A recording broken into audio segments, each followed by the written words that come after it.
Hey guys, Nestletter Magic here with the post-game report from the pre-release. I've got to say, after running a very similar event, obviously, on Arena, I had my concerns. It seemed very pool-dependent. Basically, what cards you opened, assuming you don't completely build your deck wrong, determined if you won or lost. And while that is true to an extent with any pre-release event, this one seemed magnified quite a bit. But looking around at how people were doing, how they were playing, and how happy they were with their pools, maybe not. Maybe I just had some really good and really bad pulls online. I don't know. Based on the design of the set, there's so many good cards that I don't know. I'm really on the fence about how much luck and how little skill might be involved in this set's limited scene. That's probably a good way to phrase it. So as usual, some super cool, super fun, just awesome people showed up like all across the board because of course my LGS is awesome. And by the way, we had quite a few female players. And once again, nobody treated them any differently. Nobody went out of their way to talk to them. Nobody went out of their way not to talk to them because, ooh, girls are scary. This is like, I've grown up going to school and working at jobs with females all the time. Like, what the hell is this BS that Wizards is pushing about how, oh, all the male gamer types scare away all the girls because they don't know how to act around a female? 50% of the population is female, or like 52, I think, because they live longer. What a demeaning racist fantasy they're pushing, seriously. But I will say that the rumor that it's like kind of a guy's game, a guy's thing, does sort of exist in some people's minds. So it was nice that that didn't keep anyone away, obviously. So as for how I did, shockingly well. I'd say if I had to give my deck like a percentage rating where 100 is like 4 Sorens and 4 Lilianas and like 12 removal and then like the best creatures. Like that, if you lost, it's your own damn fault at that point. That'd be 100%, and nothing but like vanilla, bad curving jank in all 5 colors would be 0%. I'd say my deck was like 60%, so I had no business doing as well as I did. But there were absolute game-ending bombs in there like Krenko. Unfortunately, because I went 3-color, just for various mathematical reasons, take my word for it, that I could not trim it down any lower, I had to play with 49 cards. So I was effectively diffusing the best of the best. I had Domri in there, kind of game ending. That one's dependent. It's not independent like Liliana where she could just win by herself. I had the grab whatever you want out of every graveyard, pay life equivalent to its CMC and slap it into play card. I absolutely blew somebody's head off with that card. I resurrected their Sorin, and with 2 life left, I effectively gave all my goblins, all, I don't know, 20 to 30 of them, I didn't count, gave them all lifelink and swung for the win. Dude, guys, Krenko, it doesn't even matter what deck it's in. It's like by itself broken. Yet another overpowered goblin. They need to stop with this. I did have the choose 4 modes green thing, the celebration one. That was kind of cool. That's not really like game ending, but it was kind of fun. So at least I had some fun, interesting, unique new cards, which like is how I would describe this whole set just about.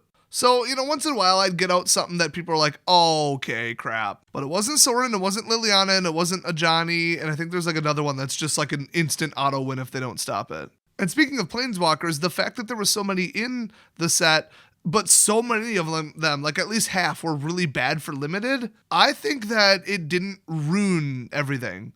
Draft might be a little different. Maybe, it's hard to say, but for sure for the pre-release, it wasn't really the end of the world. And I saw a lot of people misplaying them, like people playing Huatli that shouldn't have been playing Huatli because she's just bad. I think I gave her a -5 out of 10 because she actually harms you. I had somebody lose the game because they couldn't get her out of play. That's not good. The most unique thing about this set, compared to every other pre-release, is the shockingly low amount of removal and just really control. Counter spells, kill spells, usual bread and butter. I mean, this ain't no core set, and we have enough of that in standard already, and we're far from rotation, and this is late into the rotation. So I get why they did it, but it was definitely interesting, because you had to like find more unique, less direct ways to shut down problematic things that your opponents are doing. And then it was like, oh, when you finally pull some semblance of removal, or they finally fall for like a combat trick, and you boost it and kill it, effectively making it a kill spell. It really felt like an accomplishment, but it wasn't like even all that rare because games would swing back and forth and back and forth. So it was very fun. Not just because of the people, because that's a given. It could be one of the worst sets for draft ever, and God knows we've had a couple of those in the last couple of years, and the people still make it fun, even if everybody's having a miserable time, which a couple of years ago, yeah, that was the case. I don't remember which set, but it was one of the worst ones I've ever seen at a pre-release ever. It was unplayable. But yeah, the actual set was pretty decent. It had some flaws. I mean, I'd maybe give it a 7 out of 10, but I would have, going into it, given it like a 2 out of 10. I thought this was going to be a disaster. Or like so comically ridiculous and different and unique that it would actually be like entertaining. Kind of like a movie that's so bad it's good that you just want to go experience it, even though it'll be such a complete shit show. That's what I thought going into it, but no, it was pretty playable. So I officially won 3 packs, which is pretty good. And that was with 2 wins, a tie, and a loss in 3. So obviously I was really close to sweeping, but I don't know. I think if I would have gotten paired up against any harder people, wow. And one dude, I beat him even though his deck was like twice as good as mine. I mean, my deck really wasn't good. I had to resort to 3 color. So what does that tell you? But the bombs saved me, definitely. They turned the whole games around and just got him out and just dominated. There were a couple issues, though, because like I said, I believe I said I'm giving this a 7 out of 10. I think I'll stick with that. Flyers. Oh my gosh, our flyers are a problem. There's so few flying creatures in the set, but there's enough to cause a problem in that there's so few flying creatures in certain colors. So somebody got white, black, white, blue, or white, black, blue going with mostly flyers. They could just go. They could just like sail into the opponent and just kill them if they could, stay alive long enough themselves. But then you got, the new white planeswalker that brings out walls and like you got a bunch of combat tricks removal. You can leave one creature on defense and ambush, now it's gone, ha ha ha. But yeah, I noticed online and at the pre-release, flyers were just imbalanced and a problem. But that's common. That's very common with a lot of sets. It's just a problem at a lot of pre-releases, so it is what it is. But mix it with the lack of removal in most colors, and now you got a problem. So it did kind of devolve into like an enhanced who can get out a bigger creature battle. So boring pre-releases and boring sets that aren't designed really for pre-release, honestly, or limited play, they're just like, oh, now I've got a 7/7 and you don't, I'm going to swing every turn, yay. Biggest creature wins, combat only, boring snooze. Well, this had, crazy spells, crazy enchantments, crazy everything except equipment. Anyone else find that weird? Planeswalkers, then, now I'm doing this, now I'm doing that, now I brought this back, but you thought this was dead, nope, here it is again. Very unique abilities stacked on top of just a lot of vanilla creatures' biggest wins. So that is some dynamics to it. I mean, I kind of appreciated that. And the best thing is, unlike basically all of Ixalan, both pre-releases, you couldn't just say, who got the most on tribal deck? Okay, they win.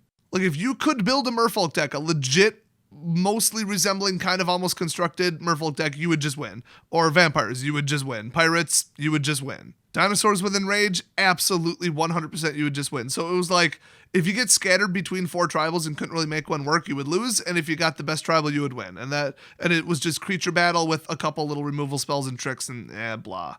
Those were not spectacular pre-releases, the fact that it just devolved to that. But this one, it's like, what's the mechanic in War of the Spark? Crazy is the mechanic. So of course it worked. It was fun, dynamic, weird, unexpected.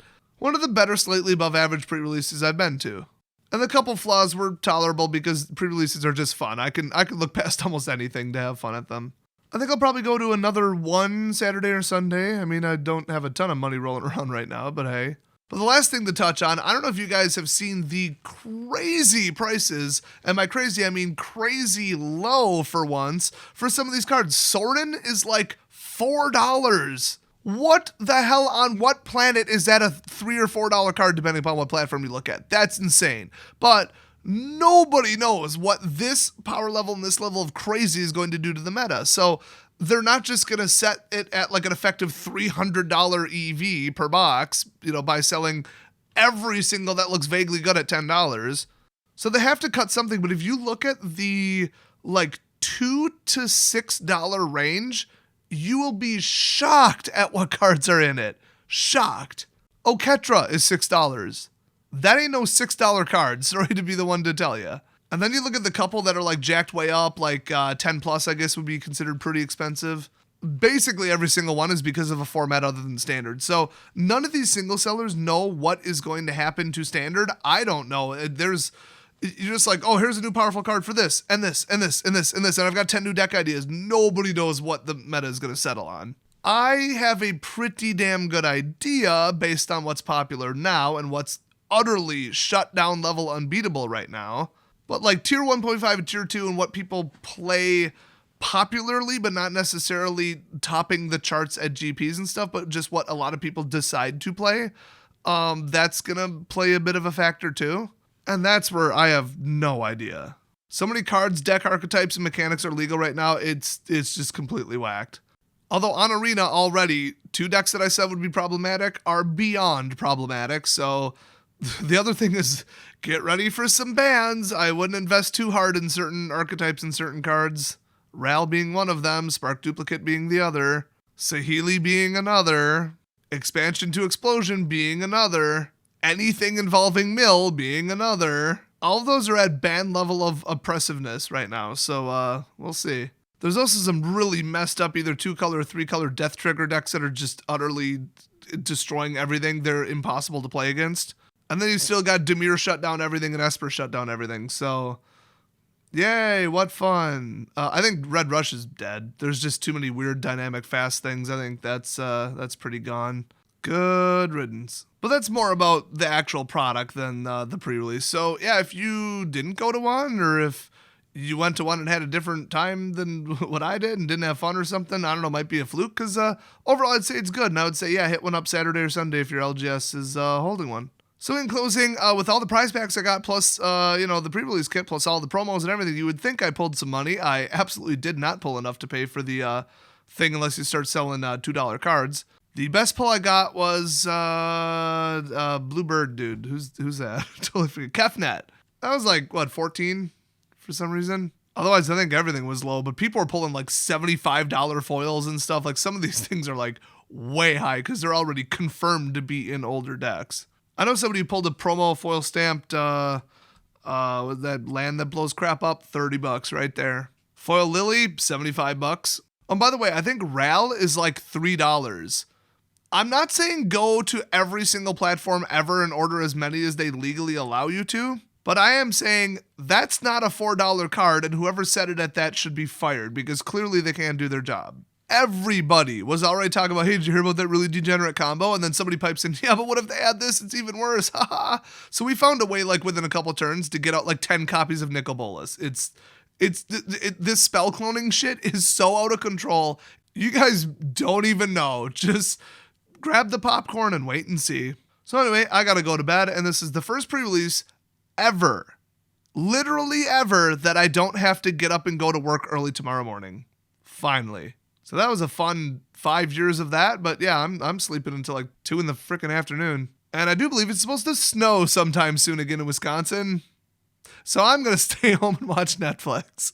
But thanks for watching. Hopefully you guys had a ton of fun at the pre-release. And don't forget to take the token out of your pre-release kit that has the code on the back, plug it into Arena, and I believe you get a free entry for the sealed event. At least I hope that's what you get. I don't remember them stating it anywhere. So thanks for watching, and I will see you guys next video.